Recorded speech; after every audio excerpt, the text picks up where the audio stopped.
चीन के घने बांस के जंगलों में एक छोटा सा प्यारा पांडा जन्मा।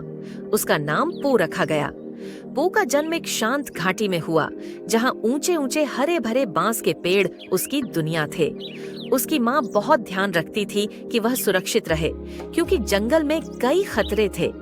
पो का दिन बड़े मजे में बीतता। वह घने पेड़ों के बीच घूमता, अपनी माँ के साथ खेलता और ढेर सारा बांस खाता।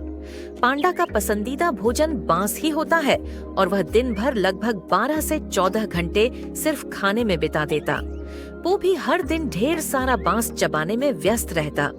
कुछ ही महीनों में पो बड़ा होने लगा। अब वह ज्यादा समय खेल कूद में बिताने लगा था।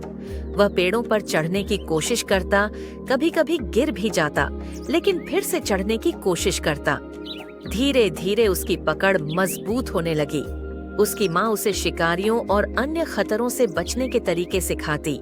एक दिन जंगल में इंसानों का एक समूह आया। वे वैज्ञानिक थे जो पांडा की सुरक्षा के लिए काम कर रहे थे। पो और उसकी माँ को देखकर वे बहुत खुश हुए। उन्होंने पो की सेहत का ध्यान रखने के लिए उसके इलाके में कैमरे लगाए और खाने के लिए और बांस उगाने की योजना बनाई। समय बीतता गया और पो एक मजबूत और बुद्धिमान पांडा बन गया।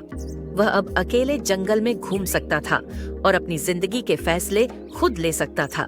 लेकिन उसे अपनी माँ की बातें याद थीं, खुद को सुरक्षित रखना और बांस के जंगलों की रक्षा करना। आज वो जंगल में स्वच्छंद घूमता है। कभी कभी इंसानों द्वारा बनाए गए संरक्षण केंद्रों के पास भी जाता है, जहाँ पांडा की देखभाल होती है। वह अपनी जिंदगी में खुश है, क्योंकि उसके पास उसका प्यारा जंगल, उसका मनपसंद खाना और शांति है। सीख: पो की कहानी हमें यह सिखाती है कि प्रकृति की सुंदरता और जीवों की सुरक्षा करना हमारी जिम्मेदारी है। अगर हम जंगलों और वन्य जीवों का ध्यान रखेंगे, तो नन्हे पो जैसे कई पांडा खुशी खुशी जी सकेंगे। वीडियो अच्छी लगी हो तो लाइक करें और चैनल को सब्सक्राइब करें।